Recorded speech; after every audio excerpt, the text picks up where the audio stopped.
Welcome to Victor's Children, a podcast from so-called Canada talking socialism from below.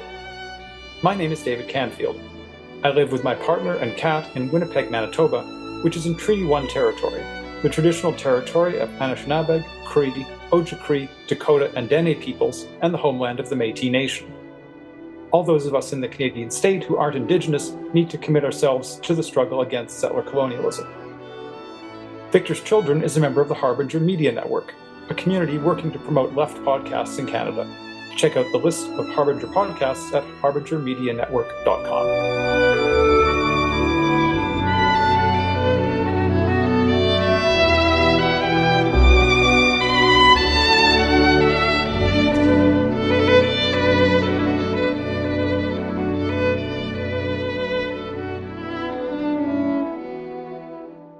With over 110 million people, the Philippines has one of the largest populations in the world. Its government's promotion of emigration has also contributed to large Filipino communities in the US and Canadian states, where most listeners to this podcast live. There are several million people in the US and close to a million in so-called Canada. By the way, Winnipeg, the city where I live, has the largest percentage of Filipino residents of any Canadian city, around 9%. These are all good reasons to learn about this society and about its sizable left, which is active both in the Philippines and in the diaspora. So I'm glad to be joined by a guest from the Philippines for this episode. Could you introduce yourself to listeners? All right. I'm known by my pen name, Simon Magsalin, and I have multiple affiliations in various socialist, communist, anarchist, and abolitionist spaces here in the Philippines. I suppose I'm a theorist of minor repute, theorizing on anarchism, abolition, degrowth, social ecology, and communization theory. So, yeah. Thanks for that. So to start us off, for the benefit of listeners who don't know very much about the Philippines, could you start by giving us a really brief survey of Filipino history? All right. So the thing about the Philippines is that it's largely a nation that was constructed out of a colonial project because there is no pre-colonial polity, any particularly coherent pre-colonial polity in the archipelago before the coming of the Spanish. There wasn't a coherent nation state. It was rather fragmented polities. So Spanish colonization lasting over more than 3 centuries, using a combination of coercion, collaboration with the local elite, and Christianization. So the Spanish period eventually put the Philippines and integrated the Philippines into the world capitalist economy. We see this with the galleon trade between China, the Philippines, and Mexico. And it eventually, in the 19th century, it became a sort of like an international colony. One particular scholar described it as a Spanish flag over an Anglo-Chinese commercial colony, where British, Chinese, and Chinese business interests predominated over Spanish business interests. Eventually, even the Japanese came in and invested a lot into the Philippines. So there was a revolutionary movement, a nationalist anti-colonial revolutionary movement. The national hero, Jose Rizal, was part of that. His execution by the Spanish state was part of a large anti-colonial rebellion. But eventually, the American Empire, which after the Civil War in the United States, after the wars of conquest over the indigenous peoples in the West, they eventually expanded that project towards the Pacific and the Philippines during the Spanish-American War, capturing Hawaii, capturing the Philippines. Yeah, so this actually disindustrialized the Philippines, where American imperial interests created a sort of economy where raw goods and sugar predominated. This started also to the creation of a large migrant labor force, particularly to Hawaii and Alaska. So this is what some theorists call as eventually after independence. The Philippines and perhaps Cuba as well became a semi-colony, so similar to China, pre-revolutionary China, of course, having a sort of formal independence but not economic independence. So, the socialist movement started with the exile of Isabella de los Reyes, who was exiled to Barcelona alongside Spanish anarchists or Barcelonian anarchists. He would return to the Philippines with books from Darwin, Malatesta, Marx, starting a socialist movement in the Philippines. He was eventually banned from politics, so he eventually was a founder of the Iglesia Filipiniana Independiente, so he became sort of like a saintly figure. Yeah, there was a Japanese invasion. There were the Communist Party of the Philippines, the old Communist Party of the Philippines, the PKP 1930, that is, started an armed struggle with the Hukbalahap, which eventually led into the post-war period where they started a formal civil war against the Philippine state, the Hukbalahap Rebellion, which they lost. They probably can't get into the reasons for it now. So the Philippines after independence is characterized by what some scholars like Walden Bello and Herbert Lucena characterize as anti-developmentism.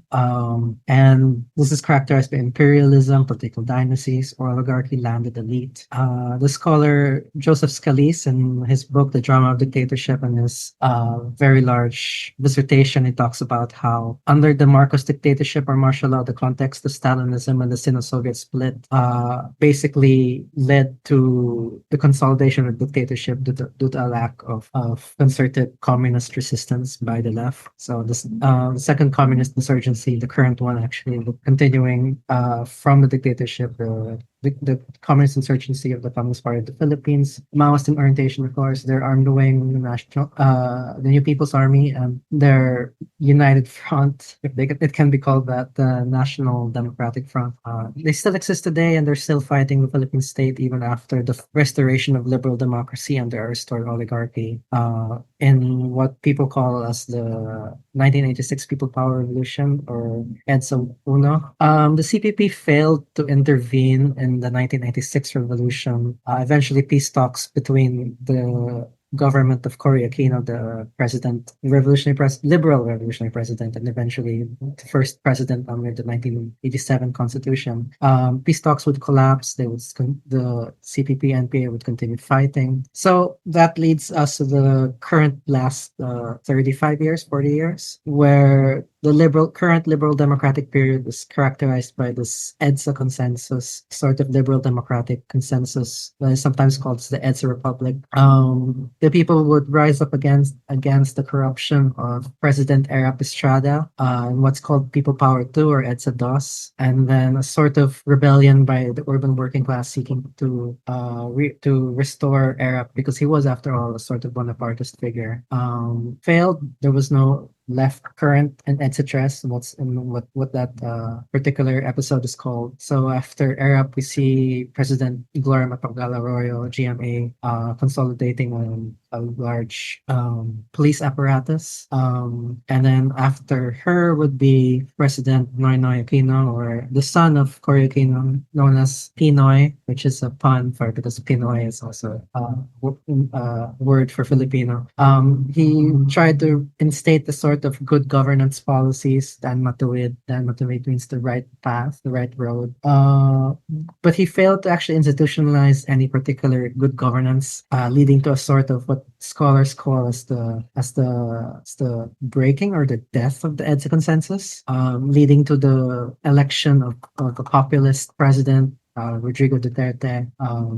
Some people call it PRRD, which is his acronym, I suppose. And that was in 2016. That was in 2016, yes. And then the alliance of Duterte's daughter, the Duterte dynasty and the Marcos dynasty, leading to a sort of dual dynasty winning in the last presidential elections 2022, where Marcos Jr. or Bongbong Marcos became president, and Sara Duterte, the daughter of Rodrigo Duterte, became vice president. Yeah.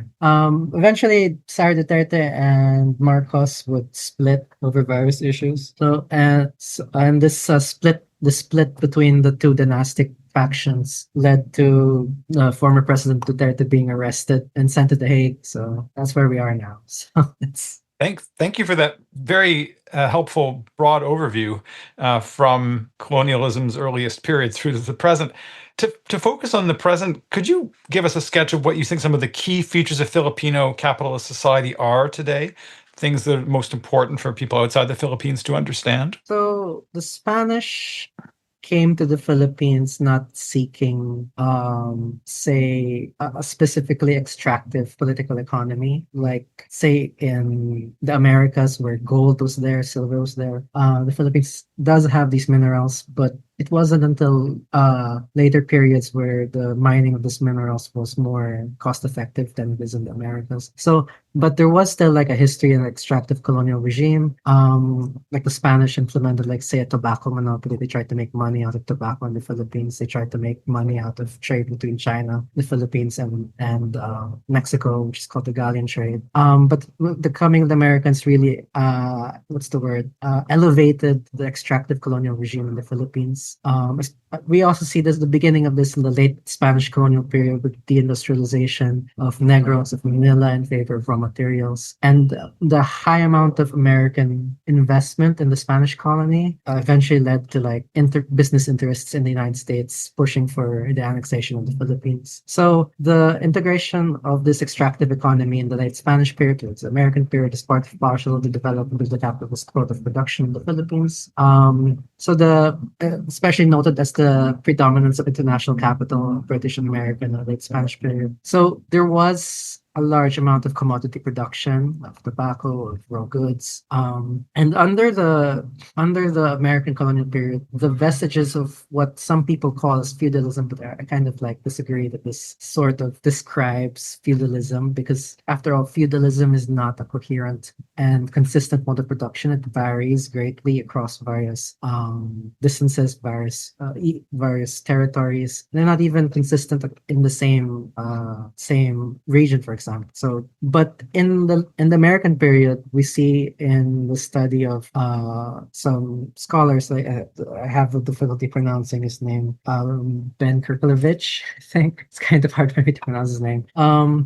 He describes the transformation of peasant-landlord relations in Central Luzon, which became the precursor and the basis of the Hook Rebellion or the Hukbalahap Rebellion. So, in his ethnography of and his study of oral history in peasants in Central Luzon, they would describe to him certain duties by landlords, famine relief, patronage. This is to say for baptism, for marriage, rent. So these are specific personal relationships between peasants and landlords. These relationships eventually transformed into rural proletarian relations. So we see this as the transformation of these duties into merely wage labor, no or less patronage relations. So for me, this is a clear indication of proletarianization, commodification of land, and eventual creation of like a proletarian class a rural proletarian class, and the consolidation of more of an urban proletarian class in the cities. So let me try pronouncing his name again, Ben Kerkvleit. Gosh, it's Dutch. So leading on later towards the dictatorship, there was a large degree of underdevelopment. The Philippines was the most developed nation in Asia for a while, particularly due to its integration in the world capital system in the late Spanish period, and more integration and investment in development of the American period. Even considering the particular destruction during the Second World War, where Manila was the second most bombed Allied city in the world afterwards. So this created the development of a service economy, of an OFW economy. OFW here meaning overseas Filipino workers. So the need of the Marcos dictatorship to get dollars prompted this sort of systematization of a government program for the export of labor, because the specific characteristics of underdevelopment in the Philippines was that because of the particular loyalty of the Philippine oligarchy, the political dynasties, there wasn't a strong need for the United States to invest in a strong Filipino working class, not like in Taiwan, not like in Thailand or in South Korea or Japan, which served as bulwarks against communism. So the particular loyalty of the Filipino middle class and the Filipino political dynasties, there was no need for a particular kind of capitalist development that would have made the Philippines more, what's the word, more like the other Asian neighbors, Thailand,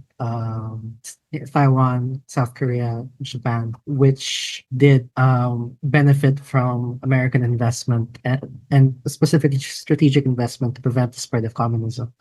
So for me, the Philippines is clearly capitalist because of the centrality of money relations. And the centrality of money relations, commodity relations, wage labor is proof of a capitalist mode of production. Everything is mediated by money and market relation. It was Chuang, the Chinese, or rather a communist journal focusing on China, describes capitalism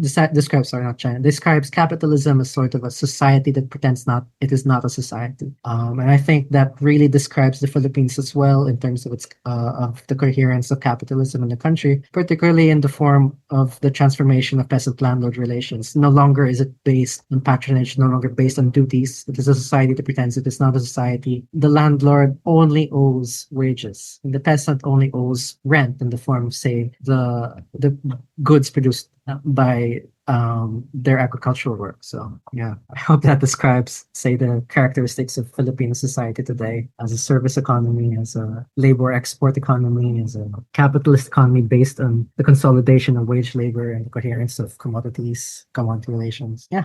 That's great. Can you now talk about the condition of the organizations of workers, peasants, and oppressed people in the country? Where are they at today? So actually, I wanted to focus more on the particular weakness of the Philippine left. So that I can't really get into the particular reasons why the Philippine left is weak, but it goes from the purges, the split, the repression under various presidencies, culminating in Duterte. But prior to the insurrections in Indonesia that started in August 25 with the murder of Afan, the Filipino left was in a nadir, if I could say that. And they were incredibly weak in the sense that even during the Indonesian insurrections in August, there were some attempts to organize, say, a community against demolition. And this particular community was a national democratic organization was trying to organize this community, and purportedly no one came to their assembly, which is very troubling. And eventually, that community was demolished. They were thrown into the streets. And so this episode, I think, describes weakness in the Philippine left, along with another episode that happened at the same time where a strike, workers decided by themselves to not escalate the strike, stick to very delimited practices that eventually led to a particular non-threatening stance towards the business they were striking against. And for me, the events of at least August 2025 of this year was that there was a tendency of existing organizations to disorganize the working class. We see this with the church-aligned FFW, which is the Federation of Free Workers, and the predominance of church organization, the Yellow Unions, the UCP, Trade Union Congress of the Philippines, which the dictatorship supported. And we also see this in the terms of, which I am actively theorizing on, by the Communist Party of the Philippines, People Army, CPP-NPA, where they focus on strategy of armed insurrection from the peripheries, what is commonly known here as mamundok. Mamundok means hiking, but in the context of the left, it means going up the mountain to join the communist guerrillas. So these rebel peripheries that the communists create, the Maoists create in the peripheries, leads to National Democrats in the cities that aren't affiliated with the Communist Party to call for the defense of rebel peripheries. And this is what's called peace talks ituloy, or continue the peace talks. And the defense of this rebel peripheries, for me at least, I think indicates a particular weakness to think about their own struggles in the cities and focus on a defense of the peripheries. In the same way, I think that the Soviet Union, in their funding and mobilization of communist parties outside the Soviet Union, called for a defense of the Soviet motherland rather than thinking of how communist parties in the West and across the world would instead mobilize to defend the Soviet Union instead of thinking about the revolutionary tasks in their own country to the folk. So aside from that, in the cities, like for example, I was in several protests in the past few months. I noticed this thing, this practice which I call self-kettling. So kettling is a practice where the police move to limit and contain protests through riot control, where they kettle. So it's called kettling because a kettle is the water is bounces around inside the kettle. So this is what kettling tries to do with the police tries to do with kettling.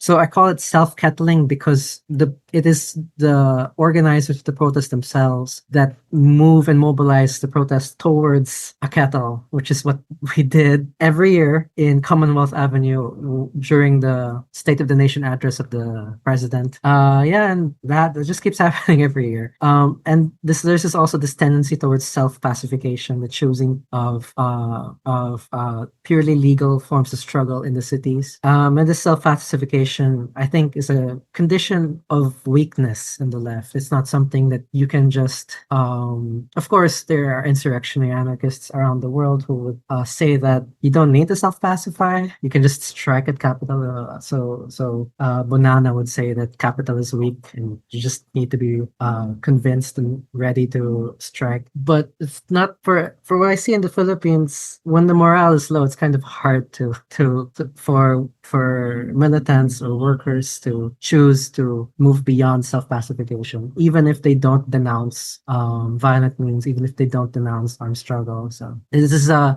condition again of low morale, of a historical nadir, of a historical low in the Philippine left. So September 2025, the next month after August, so the inspirations for the insurrection in Indonesia and Nepal, we saw some National Democrats attempt a very delimited direct action, some street fighting, some very public vandalization of some contractors' offices. So there's a corruption scandal, and this direct action was striking against the corruption scandal. But basically, the direct action didn't lead much. It didn't actually move people towards heightened militancy. But then Nepal happened, and after the insurrection in Nepal, more groups felt more morale to mobilize. So there was a major level of mobilization with the students, with militants, leftist organization, with a major scheduled protest for September 21 in Luneta, so which is in Manila, and then EDSA. EDSA was being the very avenue that the three EDSA rebellions happened. The EDSA Uno, EDSA Dos, and EDSA Tres, the first two being able to topple a presidency. But September 21 also saw some direct action by urban youth that weren't affiliated with any leftist groups.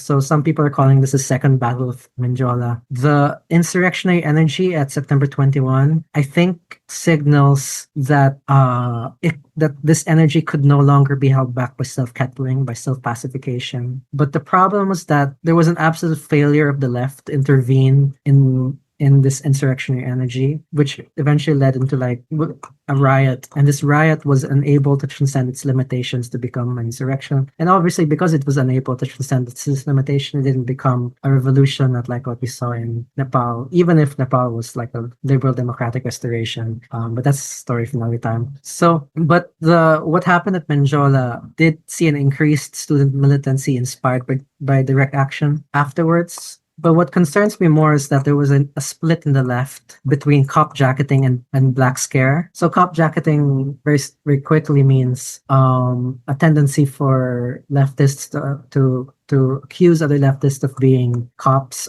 I think in the United States they call them Fed jacketing, so accuse them of being informants. So in the Philippines, we saw some progressive groups. Like, for example, Verifiles. Verifiles published a picture essay where the photographer basically made all kinds of ridiculous claims about the direct actionists being saboteurs, being paid agents. Like, Verifiles was a publication founded to fight fake news, and they were spreading fake news. It's absolutely ridiculous. A lot of their leftist figures repeated all kinds of ridiculous lies and speculation, practically repeating the state's line, even if they were against the states. That's ridiculous. There was only a few groups, abolitionists, the new Partido Sosyalista, that came out to say unconditional defense of the people arrested at Manjola. Who, by the way, the Manjola detainees, the vast majority of them had nothing to do with the direct action. They were just literally bystanders, some of which were attacked by the police just for being there. So there was this even one student journalist who was profiled for merely wearing black. So just because he looked like an anarchist, he was arrested. So it's ridiculous.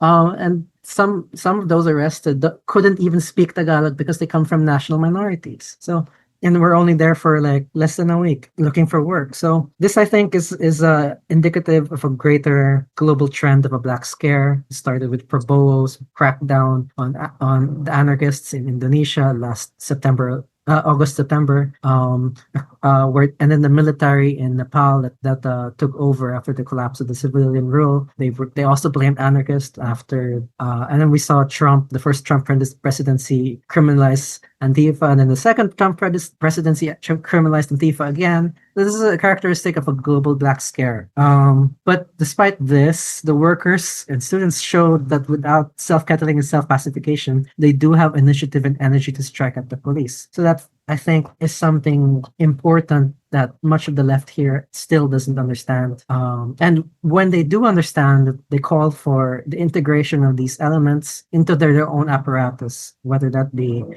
so Cagliari would say the same thing, Walden Bella would say the same thing, the CPP came out with a statement on Ang Bayan with the same thing. So yeah, that's the condition of the organization of workers, peasants, and oppressed people in the country today. Great. I want to pick up on that in a few minutes. You mentioned a number of different currents on the left, and we'll come back and talk about that more. But before we get to that, could you talk a little bit about the particular relationship between the U.S. and the Philippines today, and then also between the Philippines and China? Okay, so the United States was the former colonizer of the Philippines and has a special imperial and neo-colonial, or some people call it semi-colonial, relationship in the Philippines with entrenched investments going back to the Spanish period and a military presence in the Spanish-American War.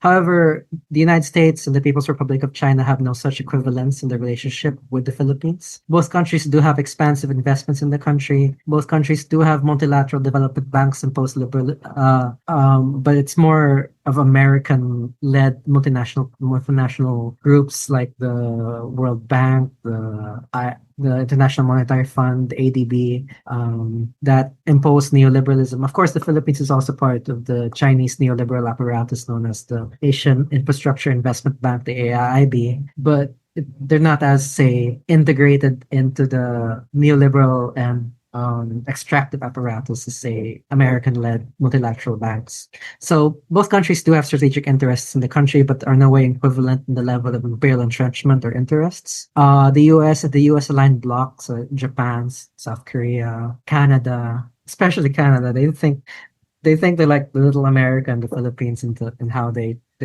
treat investments. They clearly have more financial and extractive interests in the country. So of course, China has a chauvinist and irredentalist claims in the Philippine waters, and the Philippine claims in the South China Sea. These claims are consolidated to what's called the West Philippine Sea, regardless of the patent absurdity of these claims, even recognized by the Chinese citizens themselves. Because I remember from years ago that when China released their new map of the 11-dash line, it was openly mocked in Chinese social media because it looked rather phallic rather than rather than the rather classical conception of Chinese borders from the post-revolutionary period. So, this irredentalist claim on waters near the Philippines led to a lot of pro-American sentiment in the Philippines to combat Chinese claims in the South China Sea, or what say other groups in the Philippines are calling it the Southeast Asian Sea. And there are claims as well of China, rather the People's Republic of China, supporting Duterte. And Duterte's dynasty still maintains some support from the People's Republic of China. And the Duterte dynasty and other aligned dynasties formed a sort of bloc and capitalized on anti-American interests and sentiment, rather anti-American sentiment to win the presidency. So basically, the United States has more numerous, more loyal allies in the Philippines, even if disliked. And even if the United States is disliked by the groups that supported Duterte, the United States could still command the loyalty of Duterte. So that's something. Duterte never broke with the United States, even if he claimed he did, even if he did some gestures like canceling military agreements, which he ended up not doing. He suspended the cancellation. It's ridiculous. So yeah, that's the character of at least American influence in the Philippines. Aside from official Chinese, or rather covert state support of the Duterte dynasty, we also see the influence of criminal capital from China, basically what's called as POGO, or Philippine Offshore Gaming Operations. So the particular character of this criminal gambling enterprise in the Philippines linked to Chinese businesses where Chinese business interests promoted POGO and other gambling operations in the Philippines that led to, say, illegal trafficking of Chinese workers to the Philippines to work under inhuman conditions in POGO hubs. And rather than showing solidarity to the Chinese trafficking victims, Filipinos instead focused on xenophobia. And I think there was also some elements of, say, planted evidence. So I remember the government operations under Marcos, which formally banned Pogo hubs and started cracking down on illegal gambling operations in the whole country. They found Chinese People's Liberation Army uniforms, which is ridiculous. Like, if the People's Liberation Army actually wanted to covertly send spies to the Philippines, I don't think they would bring their uniforms.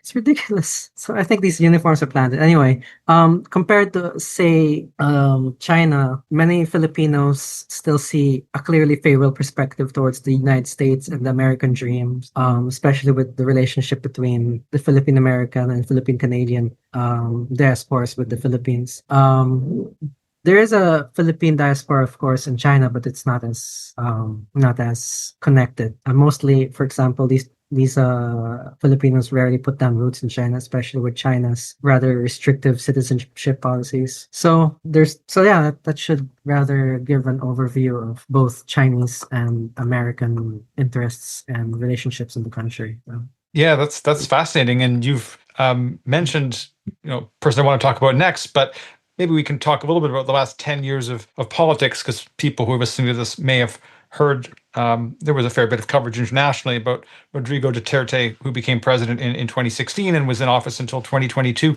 So can you tell us a little bit about what his politics are like and what his record was when he was in office?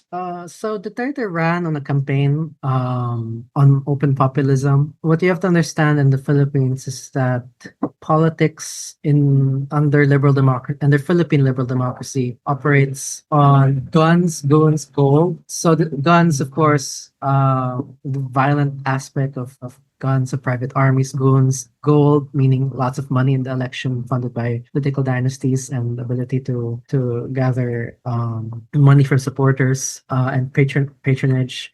And the 2016 election, lots of commentators added an extra G to guns, goons, and gold, gigabytes.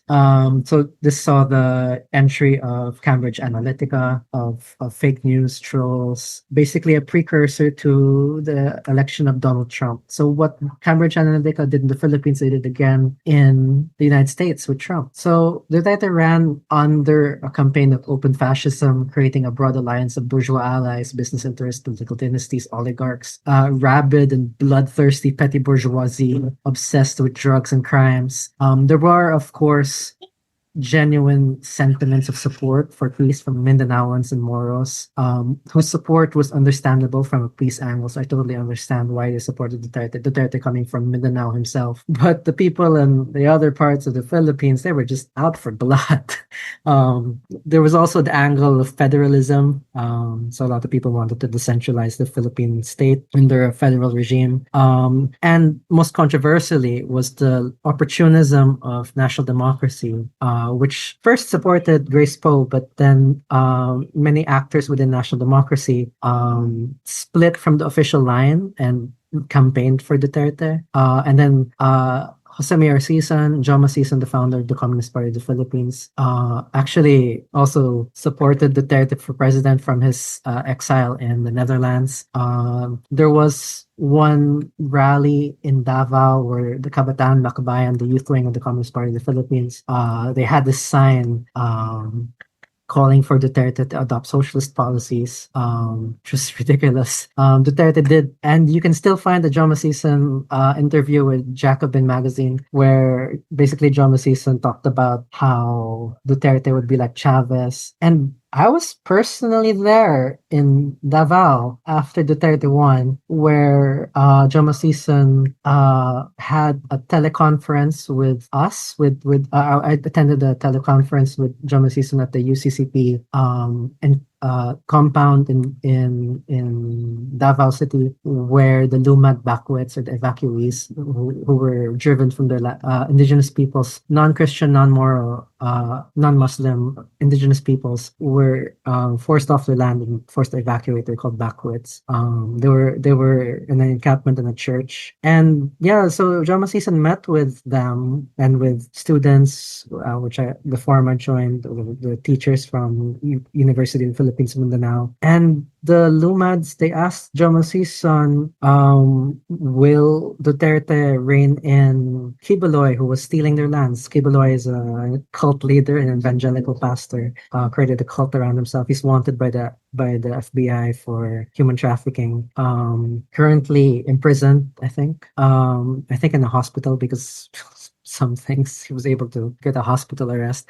But anyway, Joma Sison basically lied to them, saying that Duterte would reign in Kibuloy, which Duterte absolutely did not do. And Joma Sison was like hyping up how Duterte will create peace, peace, land, and bread, I suppose. It was ridiculous. So Duterte actively courted the left with obvious lies, including with Joma Sison. So it's important to note that Duterte's bloody record in Davao was already public, even if not provable. No one, not Joma Sison, not the Makabayan bloc, could claim ignorance of the bloody record of Duterte. They knew about it, and they supported him anyway out of right opportunism. And Duterte was part of a conspiracy to rehabilitate the Marcos dynasty, which led to the burial of the dictator at the Libingan ng mga Bayani, the Heroes Cemetery. So thousands of workers of urban poor and several environmental activists were murdered under Duterte's regime. Gloria Capitan, grandmother environmental activist, opposed coal projects in Mariveles, Bataan, was one of the first, or some people say with the first, murdered EJK victims, extrajudicially killed victims under Duterte in 2016, in the first year of his presidency. There were daily murders and daily terrors. There were impunity, corruption. The Build project of Duterte, which is an infrastructure program, was reminiscent of the edifice complex under the Marcos dictatorship. The current corruption scandal under the current presidency under Bongbong Marcos has its roots in Build. Then the pandemic happened, the securitization of COVID-19, the militarized nature of the pandemic response, the longest, strictest, most inutile lockdown in the world, much more less violent lockdowns in New Zealand and Thailand, in Taiwan, were more effective than the highly violent. And when I say violent, I mean people were shot by the police. So that kind of violence. It was a continuation of the Tokhang, which is the campaign of terror on the urban poor. So the bungling of the Battle of Marawi, where Daesh-aligned militants took over a city, the most significant Muslim city in the Philippines, which was destroyed basically during the battle by Duterte's watch. Duterte imposed martial law in Mindanao, which made him unpopular. Duterte eventually abandoned the peace process with the CPP-NP and the FP, which, to be clear, was inevitable. It was inevitable because many people on the left were already aware that it was all lies, it was all show. It was inevitable. So after the abandonment of the peace process was open terror, it was the red tagging, which in the United States is called red baiting. The National Task Force to End Local Communist Armed Conflict, the NTF-ECLAT, had put a campaign of like ideological terror while the military was armed terror in the countryside. There was an abandonment of federalism, clear hypocrisy with the dissolution of the Negros Island province, which was dissolved by decree. And then the rapprochement with China while refusing to break with the United States. So a lot of people and citizens, commentators noted how Duterte basically rolled over for China while refusing to break with the United States. So it was ridiculous. So yeah, that was his politics, and that's what he did in office.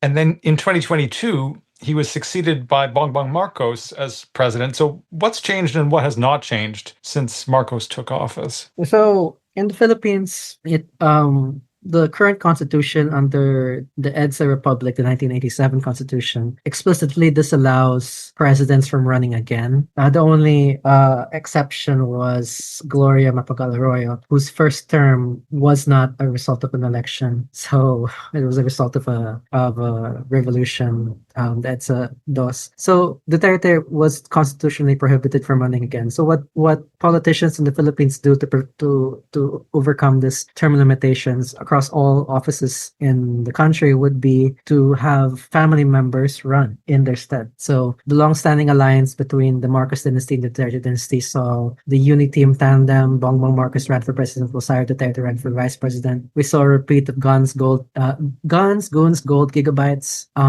which led to Marcos being the first president under the 1987 constitution to win more than 50% of the popular vote. And this was yet another indication of the bankruptcy of the EDSA consensus, the bankruptcy of good governance. The main rival of Duterte, his vice president, who was by the way, in the Philippines, vice presidents are voted separately from the president, so it's quite possible to vote in an antagonistic vice president and an oppositional vice president. Because in Philippine political culture, vice presidents are seen as, say, a counterweight to the presidency. So anyway, so Leni Robredo ran in a campaign for good governance again. I think it was something about lifting all boats or something. I forgot the exact terms. But yeah, not only were people still dissatisfied with good governance because it no longer inspires anything in the left, there was also massive cheating, massive electoral irregularities. So a combination of all these factors led to 50 of Marcos winning more than 50% of the popular vote. It was a Marcos restoration, the restoration of the dynasty of the dictatorship. It was another victory of the oligarchy with both the Marcos dynasty and the dynasty co-ruling in a broad dynastic coalition. It was a major electoral defeat for national democracy. The left was again in retreat. Keeps happening. A nadir that continued from the Duterte era. There was a disregard for the pandemic and the COVID-19 policies that helped prevent the spread of the virus. Marcos stopped buying vaccines, for example. There was an end of Chinese rapprochement and the full restoration of the Philippines of the Chinese sphere. Eventually, there was infighting between the Marcos and Duterte alliance. There was the arrest of Rodrigo Duterte. It was characterized as the infighting between Team Kadiliman and Team Kasamaan, so the team of darkness and the team of badness. That makes sense. But we did see in the last congressional elections bouncing back of social democracy and national democracy, and even new left-wing populist players like Kamangalawa, Party List. And then we saw the flood control project scandals from the Build under Duterte, which I mentioned earlier. And that leads us to today. So the August-September Asian Spring of this year, the September 21 mobilizations at Luneta and EDSA, the Second Battle of Menjola. So that leads us to today. And my current preoccupations, just the aftermath of the Battle of Menjola is all I could think of. So that's it, I suppose, for this Great. question. Thanks. And now you've mentioned national democracy before and the Communist Party of the Philippines, and this takes us to talking about the radical left in the Philippines, which is not as strong as it used to be, but there are still sizable forces. The Communist Party of the Philippines, or the CPP, is the largest. So can you start us off by explaining the politics of the CPP? Okay, so the CPP was founded during the dictatorship, especially after the right opportunism of the old Communist Party of the Philippines, the PKP, in the 1930s, which eventually allied with the Marcos dictatorship, or rather Marcos before dictatorship was formally declared. And they were planning to use Marcos's forces to crush the CPP. Sounds ridiculous. But national democracy eventually emerged from this perspective, taking point from Jomo Sisan's inspirations from Indonesia, from China. So national democracy takes points from Stalin's two-stage revolution and Mao's theory of new democracy, applying these to the Philippines. The CPP is Maoist in orientation. It was formerly known as Marxist-Leninist Mao Zedong thought, or Mao Zedong. Forgot how you pronounce the old way.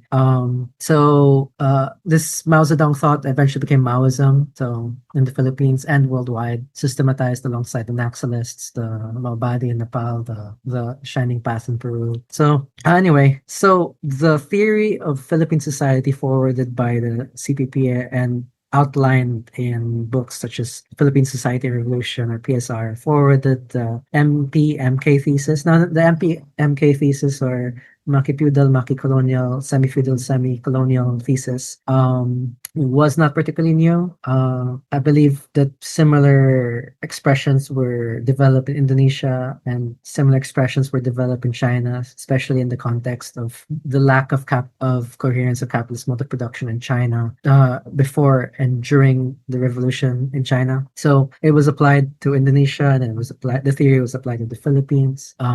So the revolutionary character of the peasant, according to the CPP, was revolutionary in the context of an armed struggle against feudalism or semi-feudalism, which basically led to the thesis of Jomo Sisan for Protracted People's War, PPW, a guerrilla war centered in the countryside, aiming to create a balance of forces of surrounding cities, and then moving from guerrilla warfare to conventional warfare, and then eventually taking state power. However, I'm rather critical of this perspective. I describe this the strategy is that of rebel peripheries, that of armed peripheries in the countryside, specifically in the countryside and the mountains, that are able to persist due to the context of the inability of state power in the Philippines to fully cohere in the peripheries. So since the Spanish colonial period, the peripheries have been rather free of Spanish influence, and then later American influence, and eventually the post-colonial Philippine state. So the NPA, in the sense, is a continuation of a large and a long-standing tradition of rebel peripheries in the Philippines.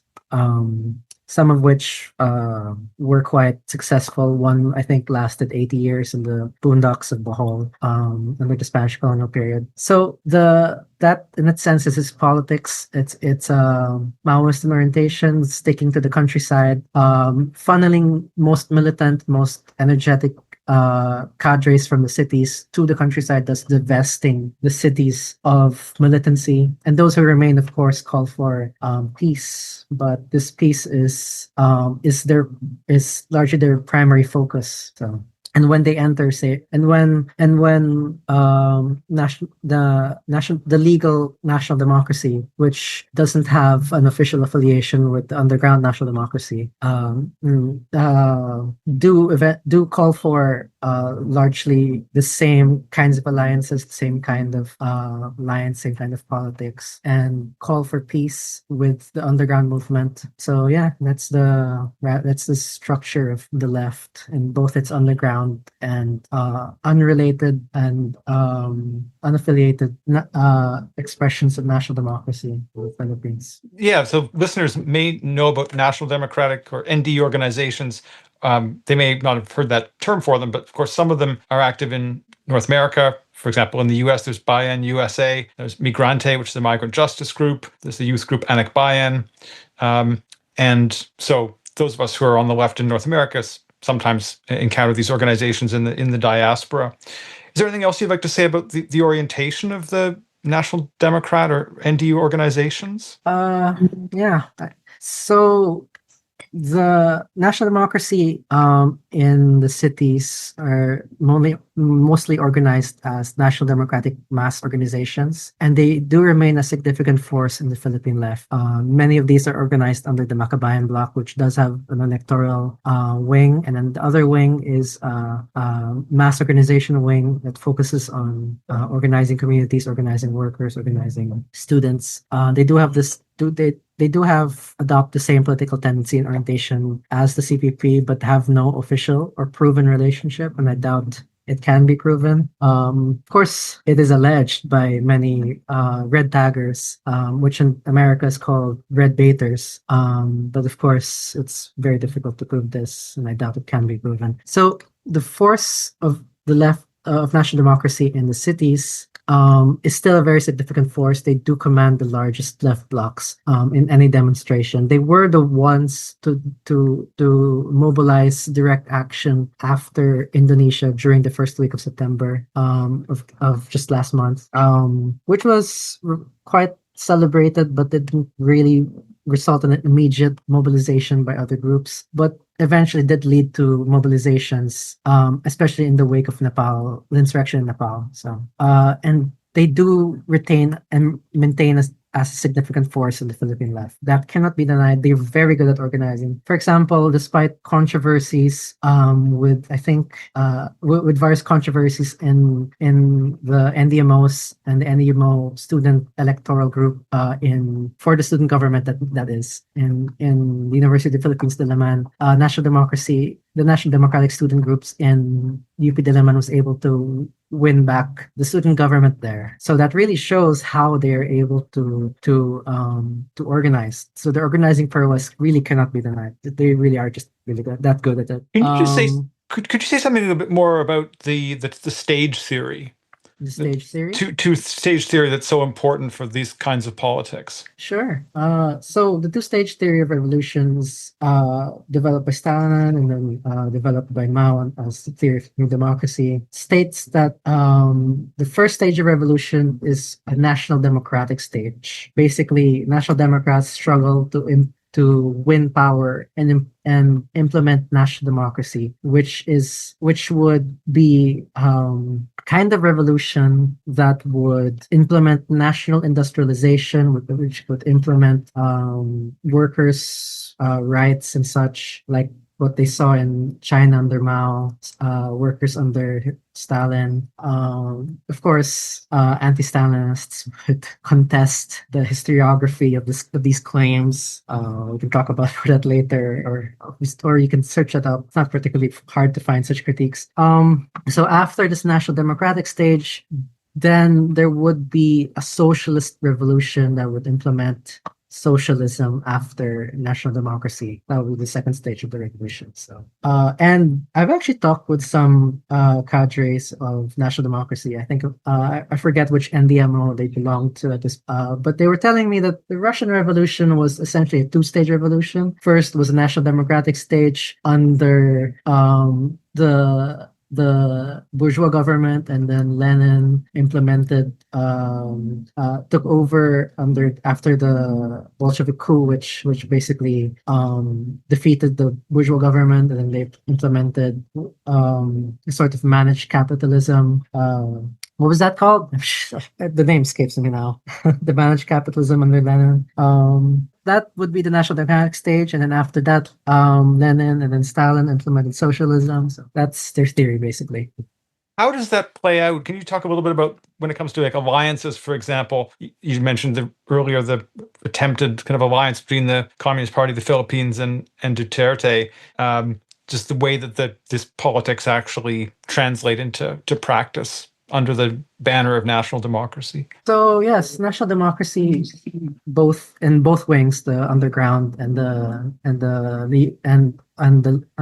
legal expressions, basically kept finding allies among bourgeois blocs. In 2009 and 2010, there was a huge controversy where national democracy allied with the bloc of Villar. Villar was running for president, and they were in the same bloc as Bongbong Marcos. So it was a huge controversy. Villar lost to Aquino, but there was intense two-line struggle within national democracy, which saw both legal groups and the underground cadres speak out against opportunism. But eventually, this movement withered and did not flourish. Then it happened again with the election of Duterte, which various national democratic groups supported Duterte. They actually allied initially with the group of Grace Poe. Grace Poe ran for president, but many national democratic groups, especially those in Mindanao, defected from this line and openly supported Duterte in an unofficial capacity. And then many of the National Democrats supported Duterte and joined his coalition after his victory. Some would join his cabinet, for example. Of course, the alliance would break. But this is a reflection of how national democracy kept allying with bourgeois blocs as part of its theory of national democracy, which states that there exists a national bourgeoisie that specifically can be allied with to win revolution. And I believe this particular orientation is a misreading of the Chinese experience, because clearly the Chinese were facing a genocidal war against Japan and Japanese fascism. And as with the Soviet Union, as with the Western Bloc, there aren't that many options in a genocidal war. So it totally makes sense that the Communist Party of China and the Kuomintang would they would pause their civil war, create a united front against Japanese fascism. I don't think that's particularly principled, but you know what? It's under conditions of genocide, and those conditions of genocide don't exist in the Philippines today, and they didn't exist in Indonesia either, which eventually led to the eradication of the PKI and the left in Indonesia. They didn't exist in Indonesia; those conditions didn't exist in the Philippines, and it led to disastrous opportunism time and time again. So yes, thank you for that. Now, just to circle back to the Communist Party of the Philippines, to the CPP, could you briefly just summarize how it arose in the early 70s and just how the trajectory of that party up until its crisis in the early 1990s? Let's see. I think the best book about this would be the various studies made by various scholars in the Philippine left. Scalise, for example, did a study of it in his dissertation, which eventually became the book, The Drama of Dictatorship. But basically, the Communist Party of the Philippines split from the PKP 1930, the old Communist Party of the Philippines, because there was a crisis in the old Communist Party, and Jong, who was the leader of the Kabataan Makabayan, refounded the Communist Party of the Philippines under a new banner, and then he made an alliance with Hukbalahap groups that refused to surrender and were declared illegal by the old Communist Party, and they eventually became the new People's Army, the NPA, and they were actually pretty effective for a time in the dictatorship. A lot of people thought that the New People's Army would win. There was one particular journalist that said that the CPP NPA would be the new Khmer Rouge, which, if you're familiar with the communists in Cambodia. But the CPP NPA made far too many mistakes. For example, they bungled the importation and smuggling of arms, which might have actually made a difference. They were unable to build Yunnan. Yunnan, of course, being the Yan'an, or is it the communist stronghold in China, where Mao Zedong and the Communist Party of China built bulwark where they consolidated their forces, created a state, and then from there taking all of China. So they were hoping to do that in the Philippines, but were never unable to. So they moved instead to assist. They reconsidered strategy, which eventually led to a document that called for decentralized operations and centralized command, which led for decentralization of military operations by the NPA. So there are a number of NPA fronts across the country that still persist. And yeah, there's still a thorn in the side of the military, but largely they remain largely not a threat to the state apparatus itself. Of course, they're a threat to the local state apparatus, local governments, local capitalists, but to the state itself, to the coherence of the centrality of the capitalist mode of production of the Philippines, the centrality of state relations, they do not have a threat. So yeah. Does that answer your question? Yeah. Before we move on, though, could you just tell people who may not know anything about the history, like just briefly, what happened in the early 90s with the crisis of the CPP, and how's the party evolved since then in terms of its relationship to other forces and so on? So a lot of things happened in the late 80s and 90s.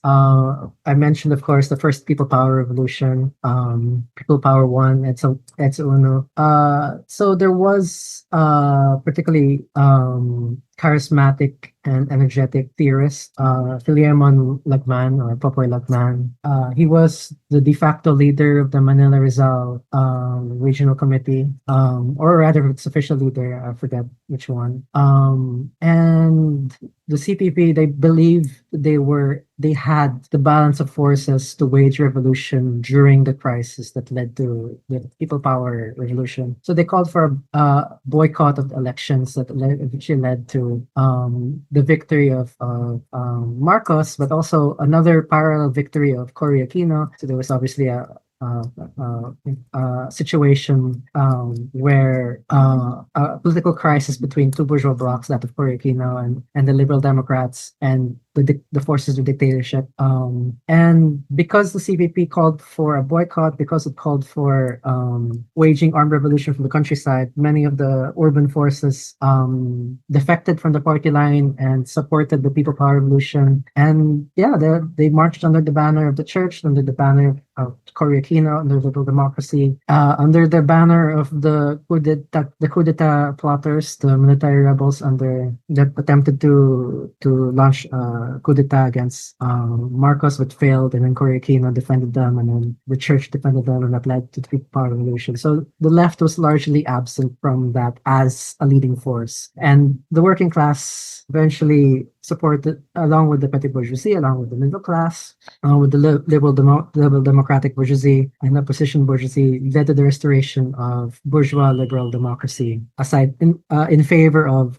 open dictatorship. So that's the 1987 Constitution. The 1986 Revolution led to the 1987 Constitution. And this led to a lot of rethinking in the left, a lot of polemics by Popoy Lagman and John Masison. I have actually a copy of the polemics here, affectionately renamed as the Big Red Book, because it's big, actually pretty as hefty. The size of the book is actually physically large for some reason.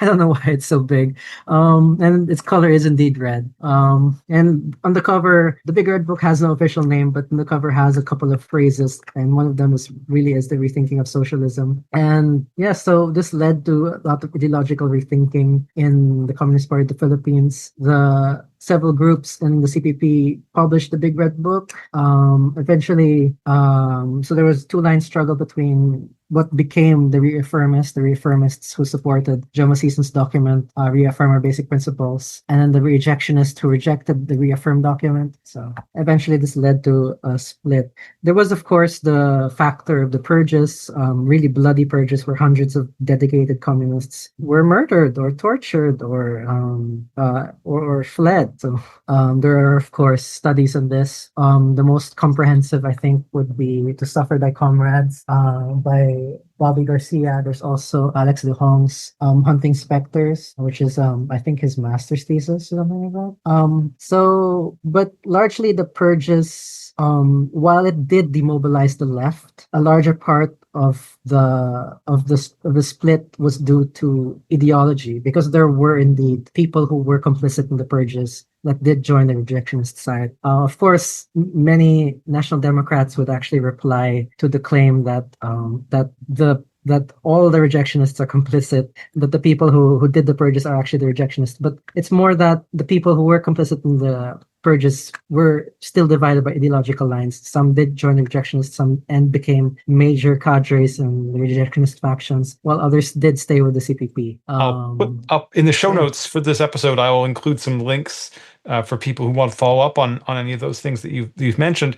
In the remaining few minutes, I'm wondering if you could just talk a little bit about other radical left forces in the Philippines that listeners should know about, and which of them you think have the most positive potential at this point for advancing class and other social struggles and building a socialist left with really different kinds of politics than the Marxist-Leninist politics that have been so dominant on the left in the Philippines. So the thing about the rejectionists is that there was no ideological unity other than rejectionism, which is the rejectionist, we're just rejecting, reaffirm. There's a lot of ideological variety in the rejectionist left. They were never able to form a coherent party.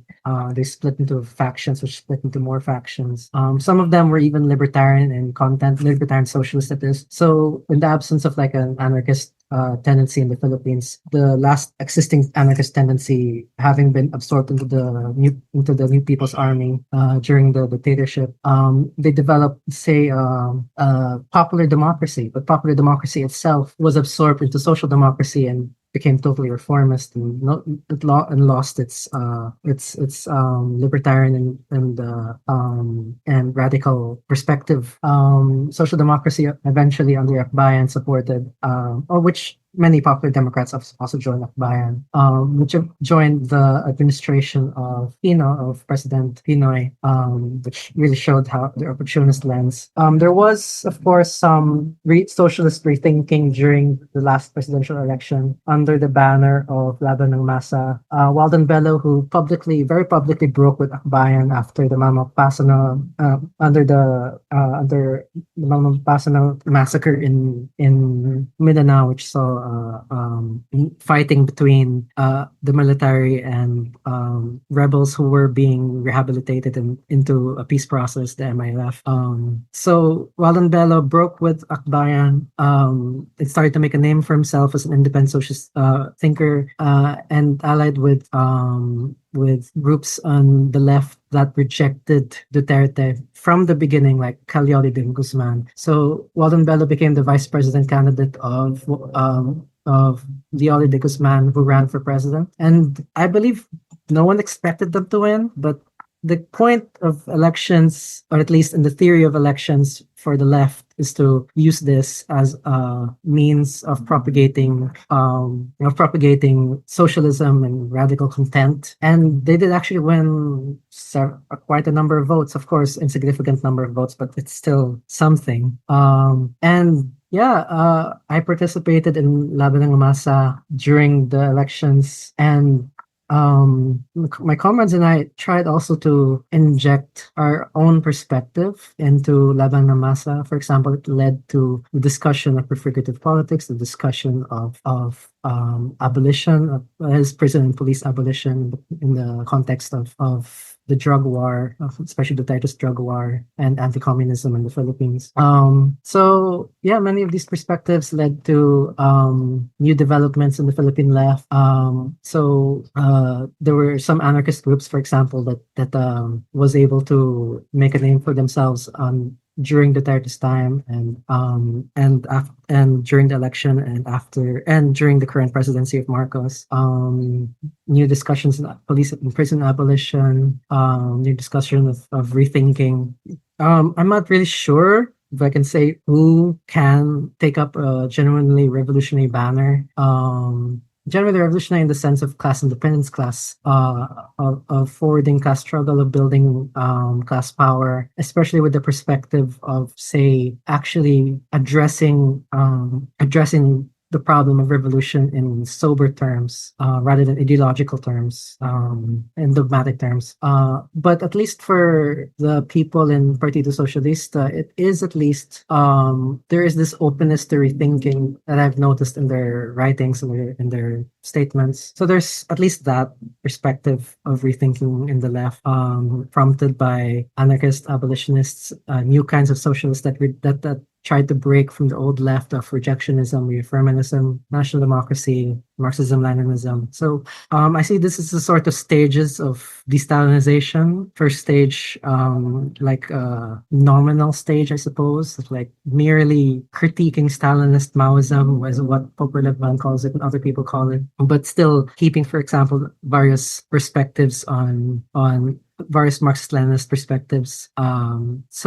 Then there's obviously the openly Stalinist meaning affirming Stalin, the contribution of Stalin by the CPP, and the reaffirmation of armed struggle, rather dogmatic reaffirmations of armed struggle, which I think divests the cities and urban of militancy in favor of focusing and dispersing militancy towards the countryside, which of course the countryside deserves its own modes of class struggle. But I think the particular mode of class struggle isn't made by hiding in the forests. It's made by confronting particular class relations, attacking commodity relations, for example. For example, the current corruption issue, the CPP, they would say the solution to corruption is armed struggle. But you can't fight corruption from the boondocks. You can't fight corruption in the peripheries, because corruption is intrinsically a problem of the state and of the centrality of state relations, of the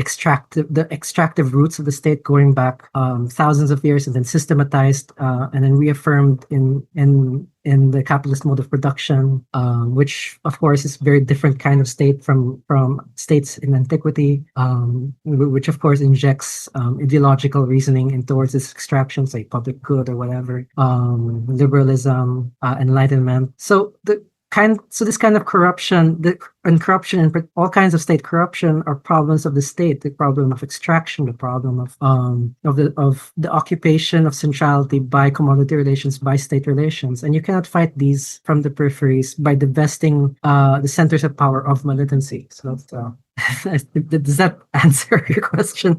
Yes, and I want to thank you for this.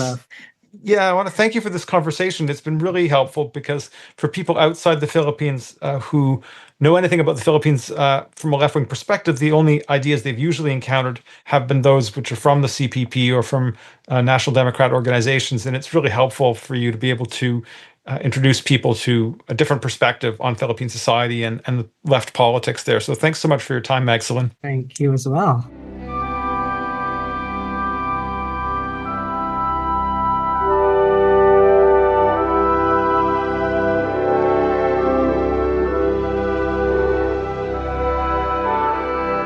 That's it for this episode of Victor's Children. I'd like to thank Jonathan Croker, the producer of Victor's Children, without whom the podcast wouldn't be possible. I'd also like to thank Posey Legg, who designed the graphic for Victor's Children. If you found the episode worth listening to, please do tell other people about the show, since word-of-mouth recommendations are especially helpful.